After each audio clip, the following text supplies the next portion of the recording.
आज के इस वीडियो में हम लोग देखने वाले हैं एमपी बोर्ड 2026-27 क्लास 12 हिंदी का पाठ्यक्रम यानी सिलेबस, अंक विभाजन, ब्लूप्रिंट, प्रश्न पत्र प्रारूप यानी पेपर पैटर्न।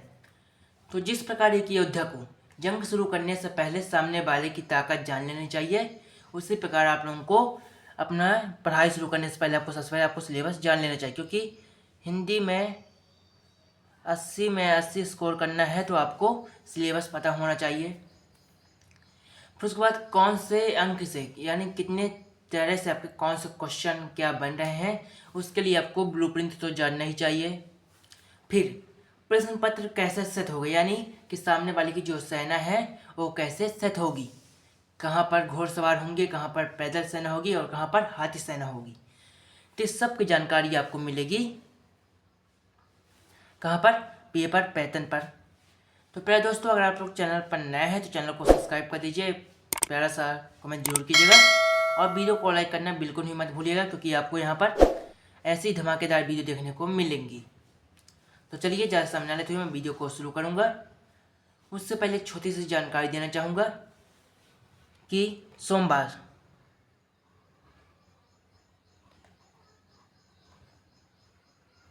यानी 27, एक मिनट से यहाँ कर लेता हूँ,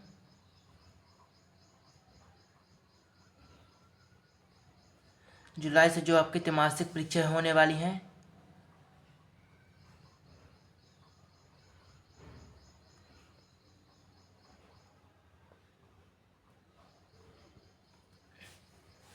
त्रैमासिक परीक्षाएं, उनके सभी के सिलेबस अपलोड होना शुरू हो जाएंगे। आप किसी भी क्लास में हो, आप उनका सिलेबस देख के आप तैयारी कर सकते हैं। चलिए मैं वीडियो को शुरू करता हूँ, उसके आगे जो भी चीज़ होंगी मैं आपको यहाँ पर समझाते जाऊँगा। सबसे पहले तो हिंदी में अगर बात करूँ तो आपके पहला टॉपिक आता है अरोय भाग 2 काव्य खंड, जो कि आपके 17 अंक का आता है। तो उसके अंदर आपको क्या क्या पढ़ना पड़ेगा, पद्य सहित का इतिहास एवं प्रवृत्तियाँ। फिर आपको कवि परिचय पढ़ने पड़ेंगे, तो कवि परिचय कौन कौन से पढ़ने पड़ेंगे वो सभी मैं आपको अभी यहाँ पर बता देता हूँ। भाव भावार्थ, संदर्भ प्रसंग भावार्थ, काव्य सौंद। आगे आपको पढ़ना पड़ेगा सौंदर्य बोध, भाव एवं विषय वस्तु आधारित प्रश्न। ठीक है, तब मैं बता दूं कि आपको कौन कौन से प्रश्न कहाँ से पढ़ने पड़ेंगे। तो आपको पढ़ना पड़ेगा हरिवंश राय बच्चन, आपको पढ़ना पड़ेगा आत्म परिचय एक गीत, जो जिसे किसने लिखा है, हरिवंश राय बच्चन जी ने। फिर आपको पढ़ना है पतंग, आलोक धनवा जी का। कविता के बहाने बात सीधी थी पर, कुंवर नारायण। कमरे में बंद अपाहिज, रघुवीर सहाय। मैं अगर बात कहूँ तो कमरे में बंद अपाहिज एक ऐसा चैप्टर माना जा सकता है जिसमें मतलब हमारा दिल पढ़ने में भर सकता है, क्योंकि इसमें एक अपाहिज व्यक्ति की पीड़ा को दर्शाया गया, मतलब मीडिया किस प्रकार जाकर उसका वो एहसास को टीवी पर दिखाती है, किस प्रकार उसका अपमान करती है, सभी चीज़ आपको कमरे में बंद अपाहिज में मिलेगा। तो इसको मैं आराम से डिटेल में कभी समझाऊंगा, अभी तो हम सिलेबस के ऊपर ध्यान देते हैं। फिर मैं बात करूँ तो आपको पढ़ना है ऊषा, जिसे शमशेर बहादुर सिंह जी ने लिखा है। फिर बादल लाख, जिसे सूर्यकांत त्रिपाठी निराला जी ने लिखा है। और फिर कवितावली उत्तर कांड से लक्ष्मण मूर्छा और राम विलास विलाप, जिसे तुलसीदास जी ने लिखा है। फिर फिराक गोरखपुरी जी ने रुबाइयाँ लिखी है, और उमा शंकर जोशी जी ने छोटा मेरा खेत दूसरा बगलों के पंख, इस चीज़ को लिखा हुआ है। तो हम इनके ऊपर डिटेल में चर्चा करेंगे किसी और दिन। अगर मैं बात करूँ इनमें से इम्पोर्टेंट कवि परिचय की, तो जिसको मैं अभी आपको लास्ट वीडियो के लास्ट में बताऊंगा। अगर आप लोग चैनल पर नए हैं तो चैनल को सब्सक्राइब कर धर लीजिए। बच्चों मैं पहले बता रहा हूँ, वीडियो के लास्ट में रुकिएगा, क्योंकि आपको वहाँ पर वेरी इंपॉर्टेंट कवि परिचय और लेखक परिचय आपको देखने को मिलेंगे।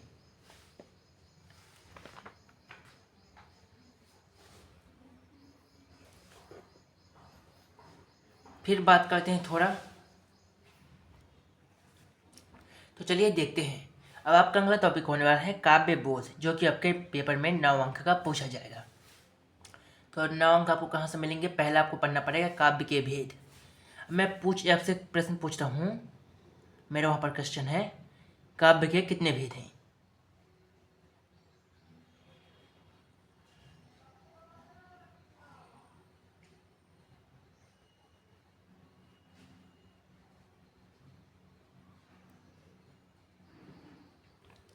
आपके सामने ऑप्शन दे रहा हूँ, A 2 B सॉरी बच्चों 3 और C 4। तो आप जल्दी से इसका जो आंसर है कमेंट करेंगे, लेकिन इसका आंसर मैं बता देता हूँ। आपका 3 भेद होगा, आपके 3 भेद होंगे। लेकिन अगर मुख्य भेद की बात करें तो प्रबंधक और मुक्तक का भी माना जाता है। फिर आपको यहाँ पर पढ़ना होगा प्रबंध काव्य एवं मुक्तक काव्य के भेद एवं उदाहरण। फिर आपको अगला पढ़ना है रस परिचय, परिभाषा, अंग, प्रकार एवं उदाहरण। फिर आपको अलंकार परिचय एवं प्रकार। अलंकार में आपको पढ़ना होगा संदेह, संगरूपक, भ्रांतिमान, विरोधाभास एवं व्यतिरेक अलंकार। फिर छंद में आपको पढ़ना है एक परिचय एवं प्रकार, श्रोथा, कवित्व, सवाया एवं रुबाइयाँ। आपको याद है मैंने बताया था अभी ऊपर, फिराक गोरखपुरी जी की रचना है रुबाइयाँ, मतलब उन्होंने आपको पढ़ना है। तो रुबाइयाँ की डेफिनेशन बहुत अच्छी तरह से कॉपी में दी हुई है, आप उसको जरूर एक बार पढ़िएगा। अगर आप लोग आगे जाते हैं तो आपको मिलती है शब्द शक्ति, परिचय एवं प्रकार। फिर आप अगर आगे जाएंगे तो आपको मिलेगा शब्द युग्म, शब्द गुर, सॉरी बच्चों शब्द गुर, परिचय एवं प्रकार आपको पढ़ना है, और बिंब विधान, ये चीज़ें आपको पढ़नी होंगी। फिर चलिए आगे थोड़ा आगे चलते हैं, आगे आपको क्या क्या पढ़ना है वो भी चीज़ें देख लेते हैं। तो आपको अरोज भाग 2 का गद्य खंड, मैंने अभी तक आपको सॉरी बच्चों काव्य खंड बताए थे, तो अब हम गद्य खंड जानेंगे, जिसमें भी आपसे एग्जाम में 70 नंबर का आता है। तो इसमें आपको पढ़ना होगा गद्य साहित्य का इतिहास, विकास क्रम, प्रवृत्तियाँ एवं गद्य की विधाएँ। विधाएँ कौन सी? गद्य की। फिर लेखक परिचय आपको पढ़ना होगा, व्याख्या, संदर्भ, प्रसंग, व्याख्या भी विशेष आपको पढ़ना है, विषय वस्तु पर विचार, बोध पर आधारित प्रश्न। तो आपके विषय वस्तु पर आधारित प्रश्न की मैं बात करूँ अगर, तो चलिए आपको यहाँ पर गद्य खंड में पढ़ना होगा भक्ति, जिसे महादेवी वर्मा जी ने लिखा है। फिर बाजार दर्शन, जिसे जिनेंद्र कुमार जी ने लिखा है। काले मेघा पानी दे, धर्मवीर भारती जी ने लिखा है। पहलवान की ढोलक, फ्रिजवान नाथ नेहरू जी ने। सरीज के फूल, हजारी प्रसाद द्विवेदी जी ने लिखा है। श्रम विभाजन और जाति प्रथा, दूसरा है मेरी कल्पना का आदर्श समाज, जिसे बाबा साहेब भीमराव अंबेडकर जी ने लिखा है। तो चलिए आगे चलते हैं, आपको इनको पढ़ना है, और मैं पहले तो चुका हूँ कि आपको इनके महत्वपूर्ण कवि परिचय जो है नाम आपको मैं वीडियो के लास्ट में बता दूंगा, तो आप लोग देख सकते हैं।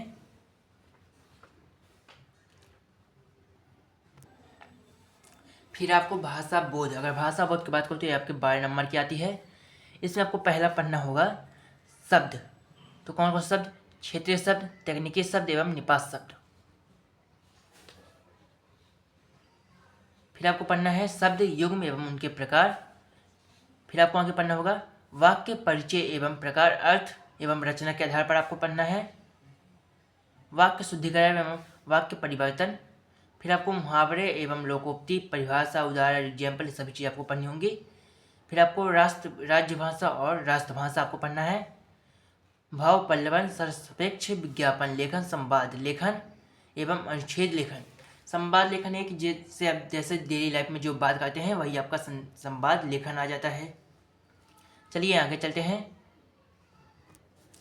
आगे आपको पढ़ना है वितान भाग 2, जो कि आपके 7 अंक का पेपर में देखने को मिलेगा। और वितान भाग 2 से आपको क्या पढ़ना होगा? पूरक पाठक पुस्तक पर आधारित प्रश्न। तो वितान में आपके कौन कौन से चैप्टर हैं चलिए देख लेते हैं। वितान में आपके सिल्वर बैंडी, मनोहर श्याम जोशी, झूझ, आनंद यादव, अतीत के दबे पांव, ओम थानवी, ये 3 चैप्टर हैं जिनमें आपको 7 अंक देखने को मिलेंगे। फिर मैं बात करूँ तो आपको पढ़ने होंगे अभिव्यक्ति और माध्यम, जो कि 7 अंक की आएगी। इसमें भी आपको पाठक पुस्तक पर आधारित प्रश्न आपको देखने हैं।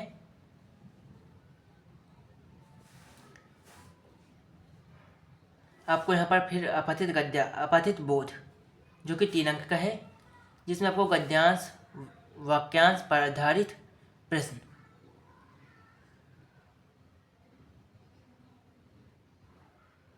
ये पढ़ना होगा पत्र लेखन, जो कि 4 अंक का आएगा।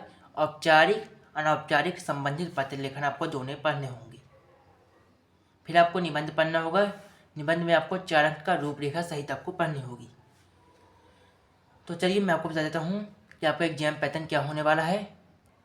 तो इसमें आपको पहला जो प्रश्न क्रमांक 1 से 5 तक आपको कुल 32 रुपये, जो यहाँ पर 35 नहीं है, 32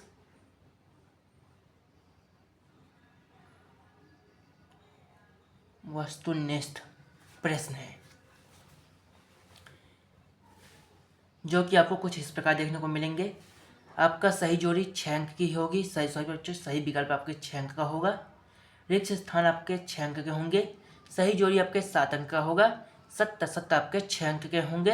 एक वाक्य में उत्तर आपके 7 अंक के देखने को मिलेंगे। फिर प्रश्न क्रमांक 6 से 15 तक आपको कुल 10 प्रश्न देखने को मिलेंगे। प्रत्येक प्रश्न आपको 2 अंक का मिलेगा और हर प्रश्न का आपको एक अथवा प्रश्न देखने को जरूर मिलेगा। फिर प्रश्न क्रमांक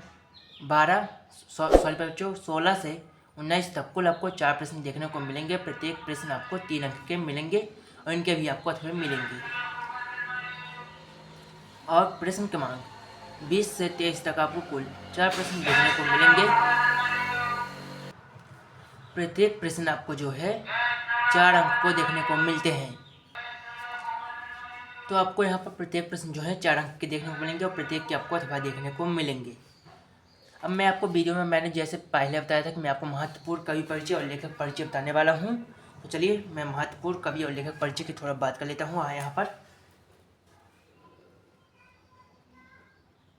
कवि परिचय।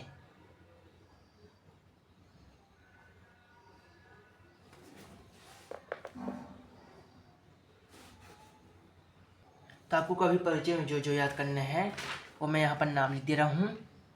मैं बता देता हूँ आपको। यहाँ पर देखिए महत्वपूर्ण कवि परिचय की मैं बात करूँ तो हरिवंश राय बच्चन जी, आलोक धनवा, रघुवीर सहाय। ये अगर आप ये 3 मतलब कवि परिचय याद कर लेंगे, रघुवीर सहाय, आलोक धनवा, सब बच्चों, हरिवंश राय बच्चन, कुंवर नारायण और रघुवीर सहाय, अगर आप 3 याद कर लें तो 3 में से आपका एक जरूर फंसेगा। अगर मैं लेखक परिचय की बात करूँ तो आपको यहाँ पर महादेवी वर्मा जी, जयेंद्र कुमार और धर्मवीर भारती। अगर याद करेंगे तो हजारी प्रसाद द्विवेदी जी का आप याद कर सकते हैं, लेकिन इनमें से आपका एक भी क्वेश्चन बाहर नहीं जाएगा। तो आप लोगों ने देख लिया है। तो चलिए मिलते हैं एक और नई वीडियो में। अगर आप लोग चैनल पर नए हैं तो चैनल को सब्सक्राइब जरूर कीजिएगा, वीडियो को लाइक करिएगा और यहाँ पर आप ध्यान देकर रखिएगा। मैं यहाँ पर फिर से जरूरी सूचना लिख देता हूँ। 27 जुलाई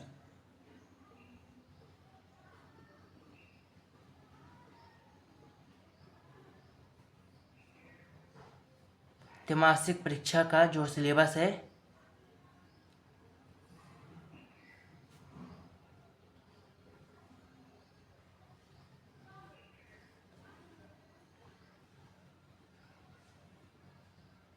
सिलेबस की आपको उस दिन से वीडियो मिलना शुरू होंगी।